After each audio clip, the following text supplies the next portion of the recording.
Bong, doo-doo-doo-doo-doo-doo, bong, doo-doo-doo-doo-doo-doo, bong, doo-doo-doo-doo-doo. So you finally completed your birdhouse, and that's a really great accomplishment, but you're probably wondering to yourself, oh my gosh, you guys, what am I going to do with a birdhouse?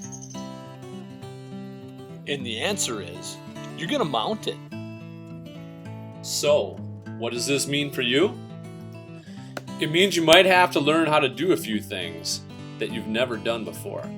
Things like picking a great location, gathering the necessary tools and parts, setting a post, fastening the birdhouse to the post, and finally, checking your birdhouse for birds.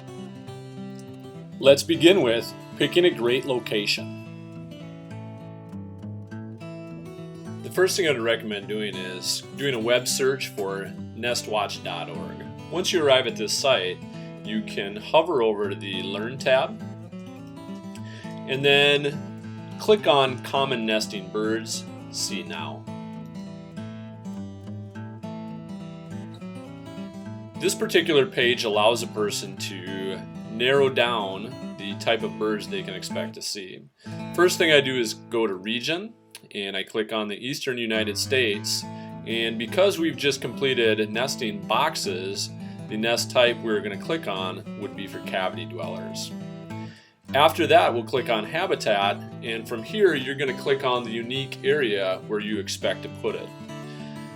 These might range from forest, grasslands, some of you might have lake homes, marshes could be a possibility, open woodlands is very common for the Elk River area, as well as shrubs, but probably the most likely scenario is you'll be placing this in a suburban neighborhood. So we're going to click on Town now.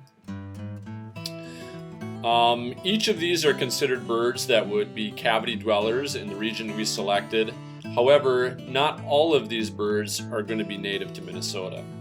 One of the more common birds that we will find in a varying range is the black-capped chickadee.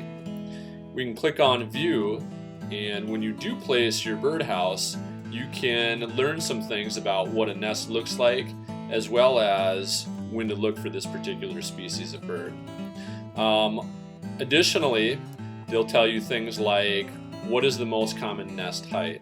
A nest height from 4 to 20 feet is most common for this bird, which will ultimately help us determine how exactly to mount our birdhouse. Next, we'll talk about gathering the necessary tools and parts. That means it's probably time to jump in your car and zoom on over to your neighborhood hardware store. Once you're there, you should be able to find someone that'll help take you to the electrical department. The things you'll need include a 10-foot section of half-inch conduit pipe, 2 half-inch conduit straps, and finally 4 half-inch long screws. Now it's time to find your tools. Hopefully you already have most of these. You're going to need a hammer or a mallet, a tape measure, a pipe cutter, or a hacksaw would work too. And it's nice to have a drill and a driver. Well, here I am. I'm on site. I have my 10-foot galvanized pole, and I'm ready to begin. First thing I'm going to do is lay out the pipe and cut it to length. For that, I'm going to need a tape measure.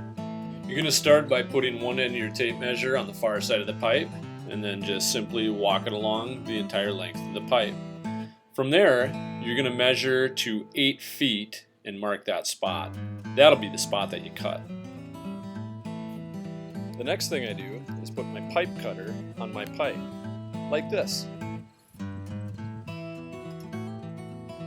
Then just spin the pipe cutter around and tighten every turn. Until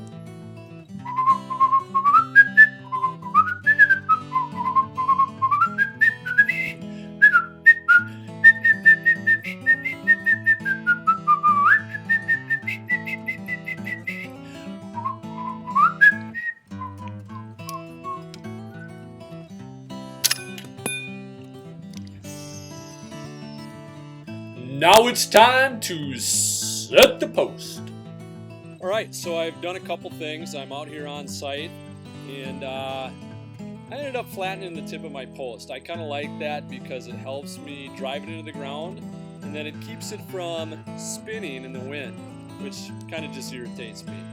As you can see, I have my birdhouse here. I also have a large mallet, and I also have my pipe cutter. I'm going to end up trimming off the tip when I'm done. One of the things to keep in mind is before you start pounding a stake into the ground, you should definitely call Gopher State 1 to make sure that there's not any utility lines underneath where you're going to pound it. So in a moment, I'm going to climb the ladder. It's kind of nice to have somebody help support the ladder so you don't end up falling off.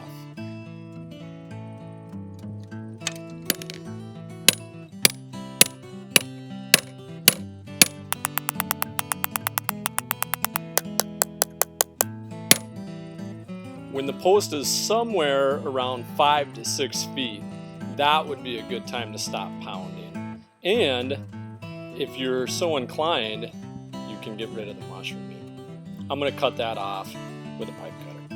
Now it's time to fasten a birdhouse to the pole. All right, the first thing you're going to do is take your birdhouse and line the pole up with this hole and place it onto the top.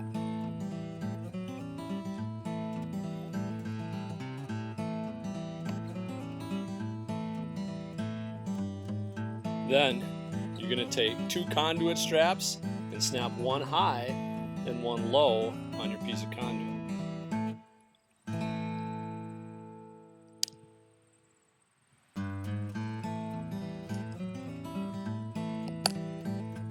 Then all that's left for you to do is sink some screws.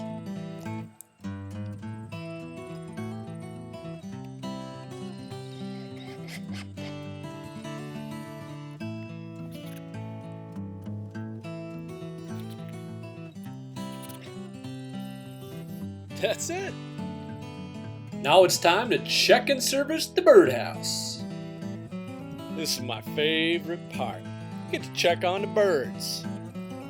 You're gonna go inside those doors, look for nests. How do you lock it? Put a screw inside, just like this.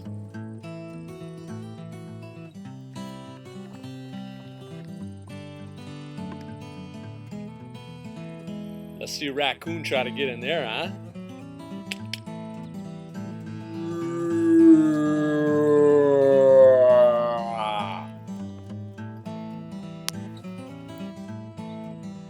Oh my. There's birds in there. Check this out.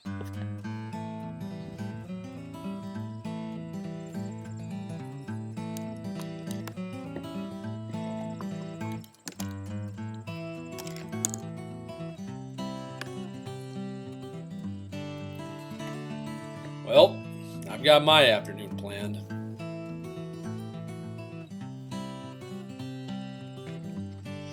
Thanks for watching.